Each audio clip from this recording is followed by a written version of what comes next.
दिल्ली के झुग्गी वासियों को उनके सर्टिफिकेट मिल रहे हैं। इस सर्टिफिकेट का क्या मतलब है मैं बता देता हूं। अभी मैंने 4-5 लोगों को दिए हैं।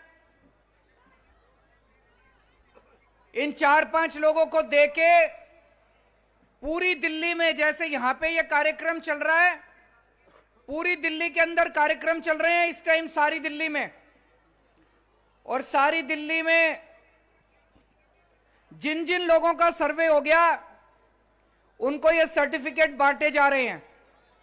अभी सर्वे चालू है, कई लोग अभी रह गए, उनका सर्वे चलता रहेगा और उनको सर्टिफिकेट देते रहेंगे। लेकिन आज से हमने इसकी शुरुआत कर दी है।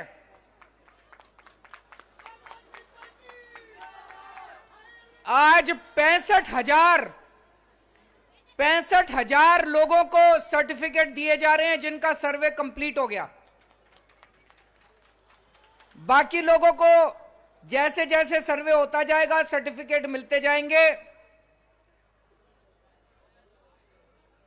अब ये सर्टिफिकेट मिलने के बाद आपकी झुग्गी कोई नहीं तोड़ सकता।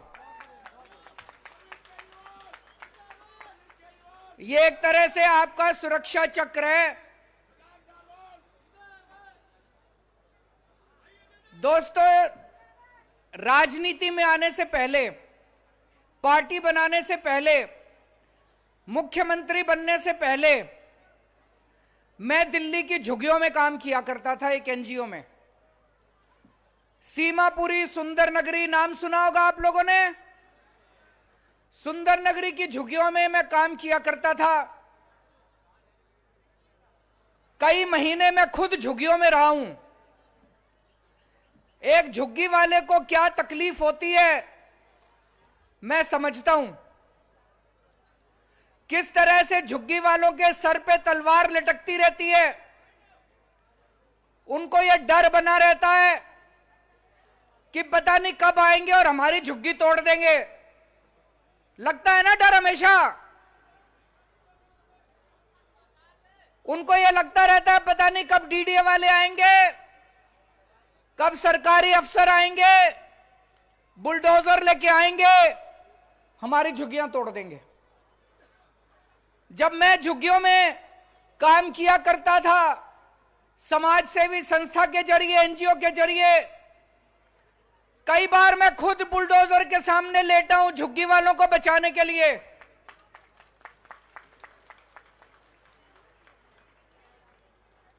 मैंने, मनीष सिसोदिया जी ने कई बार झुग्गियां टूटने से बचाई थी। उन दिनों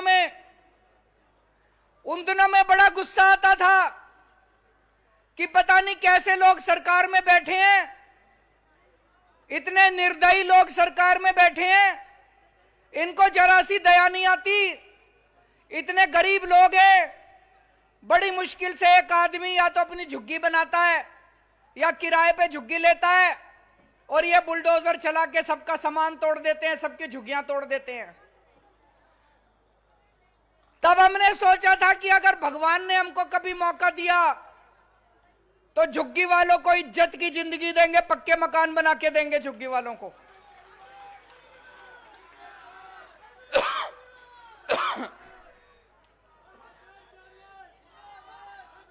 हमें क्या पता था आज से 10 साल पहले कोई जानता भी नहीं था केजरीवाल कौन है। छोटा सा आदमी हूं, झुग्गी बस्तियों में काम किया करता था। ये तो पता नहीं कैसे ऊपर वाले की कृपा हुई, आप लोगों की कृपा हुई, और एकदम से इतनी बड़ी कुर्सी पे बिठा दिया, इतनी बड़ी जिम्मेदारी दे दी आप लोगों ने मेरे को।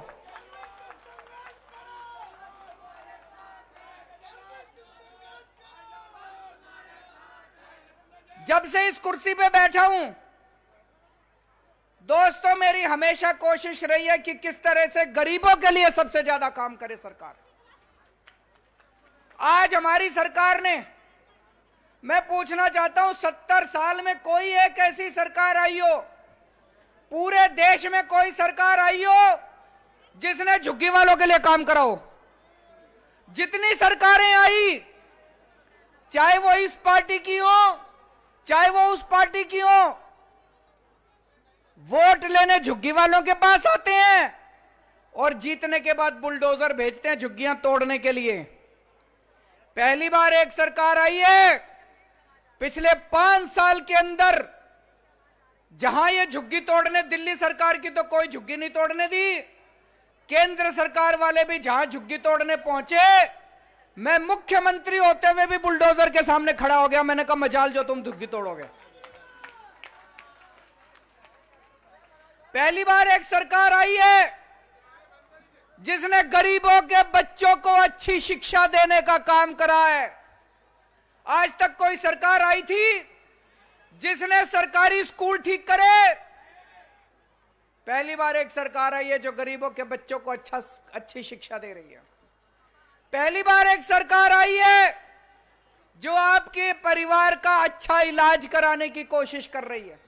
आपके लिए मोहल्ला क्लिनिक बना रहे हैं, पूरी दिल्ली के अंदर अस्पताल बना रहे हैं, अस्पतालों में सारा इलाज मुफ्त कर दिया। पहली बार सरकार आई है जो झुग्गियों के अंदर सड़क और गलियां बना रही है। पहली बार सरकार आई है जो झुग्गी वालों को पानी पिला रही है। पहली बार सरकार आई है जो झुग्गी वालों को फ्री में बिजली दे रही है। और अब दोस्तों, आपकी एक ही ख्वाहिश बची थी। मेरे को पता है झुग्गियों के अंदर एक आदमी रहता है तो मजबूरी में रहता है, पैसे नहीं है बेचारे के पास। पैसे होते तो ग्रेटर कैलाश में बंगला ले लेता है एक आदमी। झुग्गी में रहते हैं, मजबूरी में ही रहते हैं ना, गरीबी में रहते हैं। हर आदमी की इच्छा होती है मेरा भी एक सुंदर सा घर हो। बाहर जाते हो, रिश्तेदार आते हैं, बताने में शर्म आती है कि झुग्गी में रहते हैं। आपके बच्चे बड़े हो जाते हैं, कॉलेज जाते हैं पढ़ने, कॉलेज में अपने दोस्तों को बताने में शर्म आती है झुग्गी में रहते हैं। अब दोस्तों, आपका ये छोटा भाई, मेरे को आप अपने परिवार का हिस्सा मानना। आपके परिवार का हूं मैं, आपके परिवार के छोटे भाई की तरह हूं मैं। मेरी जिम्मेदारी है, आप सब लोगों को पक्के मकान बनवा के दूंगा, इज्जत की जिंदगी दूंगा, ऐसी जिंदगी दूंगा आपको फक्र होगा कि अब हम अच्छे घर में रह रहे हैं।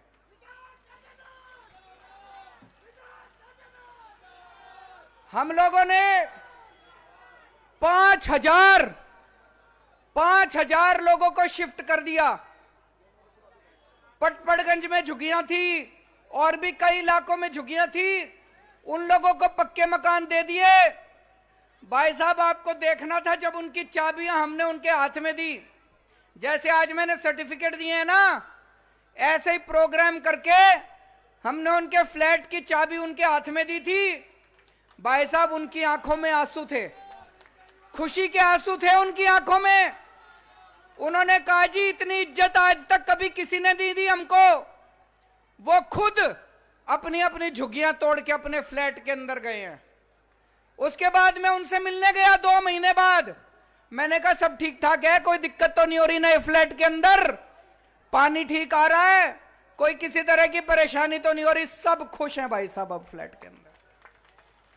उनको इज्जत की जिंदगी मिली है। आप लोगों को भी इज्जत की जिंदगी देंगे। तो ये जो सर्टिफिकेट मिल रहे हैं, पहली चीज तो ये कि अब कोई माइका ला के आपकी झुग्गी नहीं तोड़ेगा। दूसरी चीज, आप लोगों को पक्के मकान बना के देंगे। जब पक्के मकान बन जाए, खुद आप अपनी झुग्गी तोड़ के जाना, कोई और दूसरा आपकी झुग्गी नहीं तोड़ेगा।